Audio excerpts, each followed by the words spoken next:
The noise around Jake Paul versus Anthony Joshua fight keeps getting louder and louder, and I cannot believe that both parties are seriously considering this fight.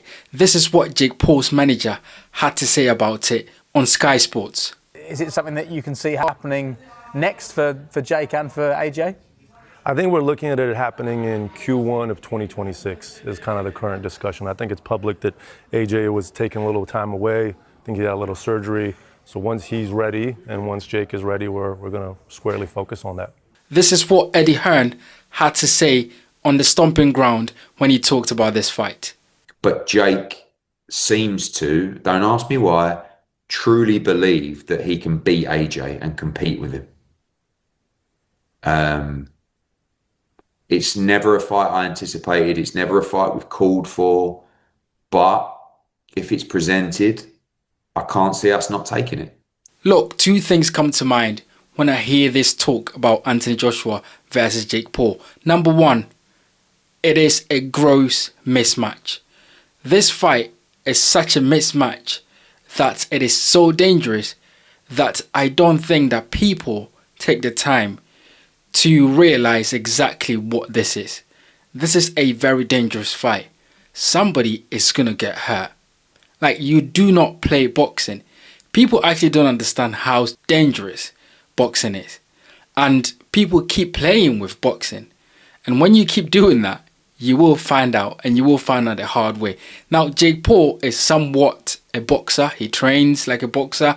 According to people, he lives like a boxer, which is good. But Jake Paul has not fought anyone close to the caliber of fighter that Anthony Joshua is. Yes, Anthony Joshua lost to Alexander Usyk, but that is Alexander Usyk. Yes, Anthony Joshua lost to Daniel Dubois, but that is Daniel Dubois, a very, very good, formidable heavyweight champion. Jake Paul is nowhere near what Anthony Joshua is. And if people think that this fight is going to be any less dangerous, then they're not thinking straight. This is a very dangerous fight.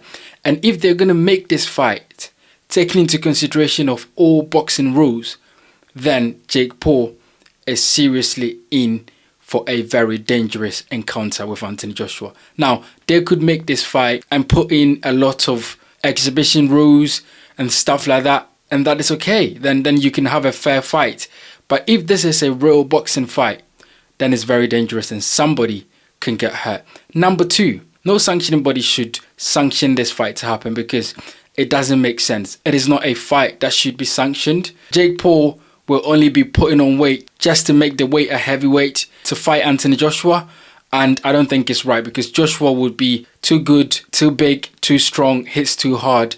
And it just doesn't make sense for any sanctioning body to put this fight on. Except the sanctioning bodies are getting a lot of money to sanction this fight, which, of course, the only reason why Eddie Hearn and Anthony Joshua will consider this fight is because it's going to make a lot of money. And of course, as we know, boxing, as much as it is a sport, it is also a business. And these guys are prize fighters. So Anthony Joshua will be tempted to take this fight because of money. I don't see why Anthony Joshua would want to take this fight at this stage of his career, because right now, Anthony Joshua should be thinking about Tyson Fury and Tyson Fury only, doing everything. Eddie Hearn should be doing everything to try and get Tyson Fury for 2 fights next year, 2026, rather than giving Anthony Joshua versus Jake Paul a chance. It just doesn't make sense.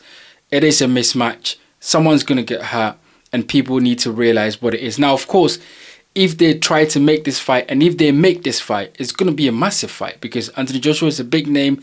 Jake Paul is a big name. So it's going to be a big fight. It's probably going to be on Netflix. Millions of people are going to tune in and it's going to be a spectacle. And I told people when Anthony Joshua was about to fight Francis Ngannou that Francis Ngannou was going to get knocked out cold.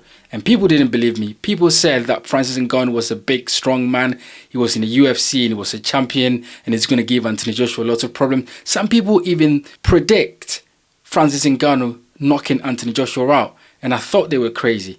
And we saw exactly what happened in that fight where Anthony Joshua absolutely blitzed Francis Ngannou and took him out cold. This is what is going to happen to Jake Paul if this fight is going to be sanctioned taking into consideration boxing rules. You guys get in the comment section and let me know what you think about Jake Paul versus Anthony Joshua, the potential of this fight happening. What do you think about it? What do you make of it? My name is Bright. This is the Bright Show Podcast Boxing. Guys, we're nearly at the 1K subscribers. So if you have not subscribed yet, then please support the channel by clicking the like button, subscribing and sharing this video. I appreciate you guys so much, and I'll see you on the next one.